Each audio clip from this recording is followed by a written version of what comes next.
রবীন্দ্রনাথ ঠাকুরের জন্মদিনে একটি কবিতা বলব। কবিতাটির নাম হলো রাজা ও রানী। এক যে ছিল রাজা, সেদিন আমায় দিল সাজা।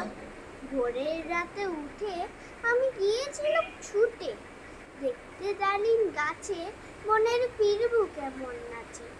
ডালে ছিলাম চড়ে, সেটা ভেঙে গেল পড়ে। সেদিন হলো মানা আমার পেয়ারা পেরে আনা। রথ দেখতে যাওয়া আমার চিড়ের পুলি খাওয়া। কে দিল সেই সাজা জানো? কে ছিল সেই রাজা? এক যে ছিল রানী, আমি তার কথা সব মানি। সাজার খবর পেয়ে আমার দেখলো খেপে চেয়ে। বললে না তো কিছু, কেবল মুক্তি করে নিচু। আপন ঘরে গিয়ে সেদিন রইল আগুন দিয়ে। হলো না তার খাওয়া কিংবা রথ দেখতে যাওয়া।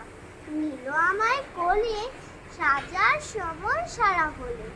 গলা ভাঙা ভাঙা, তার চোখ দুখানি রাঙা। কে ছিল সেই রানী? আমি জানি জানি জানি। নমস্কার।